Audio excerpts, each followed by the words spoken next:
Shalom dan selamat pagi. Jumpa kembali dengan saya Pendeta Ponco di dalam perenungan firman Tuhan bersama di hari Senin. Kita akan berdoa terlebih dulu sebelum kita membaca firman-Nya. Ya Tuhan, kami bersyukur hari ini Engkau beri kepada kami untuk kami jalani.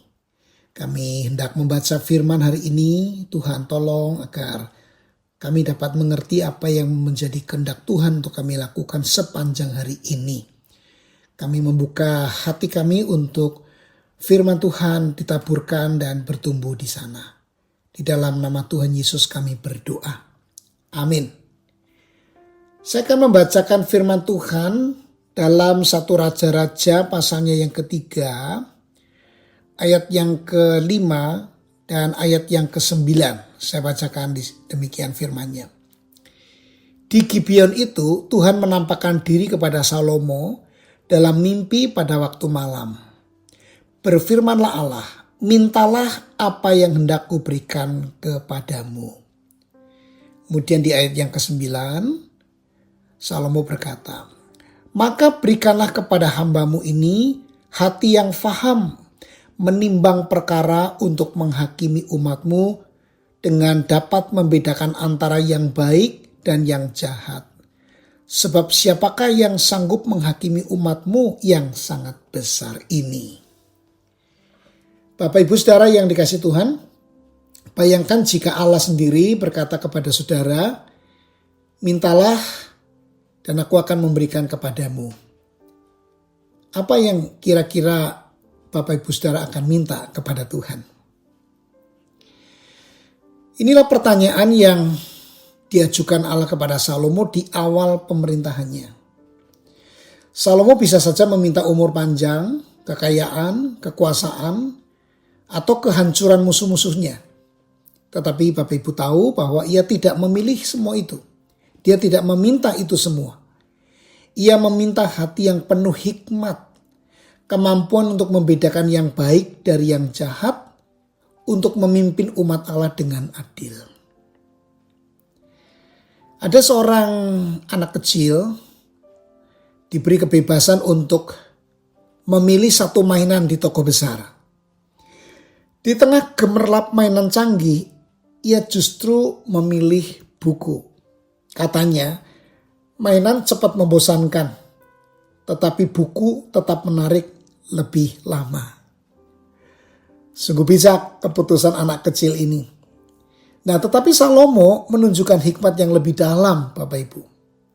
Ia tidak memilih apapun yang bersifat sementara. Ia memilih karunia yang memampukannya mengenal dan melakukan kehendak Allah. Dan hati Tuhan pun senang. Nah, pertanyaan untuk kita, apa yang paling kita cari dari Tuhan? Apakah kita lebih sering berdoa untuk kenyamanan, keberhasilan, atau agar masalah cepat selesai? Ataukah kita merindukan hikmat-Nya agar kita hidup bukan lagi untuk diri sendiri, tetapi untuk Dia yang telah mati dan bangkit untuk kita? Bapak Ibu Saudara, Paulus mengingatkan dalam 2 Korintus 5 ayat 15, Kristus mati untuk semua orang, supaya mereka yang hidup tidak lagi hidup untuk dirinya sendiri, tetapi untuk Dia. Hikmat sejati bukanlah kepintaran duniawi, melainkan hidup yang berpusat pada Kristus. Mari Bapak Ibu Saudara, kita belajar dari Salomo untuk rendah hati mengakui bahwa tanpa Tuhan kita tidak mampu membedakan jalan yang benar. Dan kita tetap beriman, percaya bahwa Tuhan adalah satu-satunya sumber hikmat yang kita perlukan. Baik di dalam keputusan besar maupun keseharian yang sederhana. Mari kita berdoa. Ya Tuhan, terima kasih untuk firman-Mu yang menegur dan mengarahkan kami.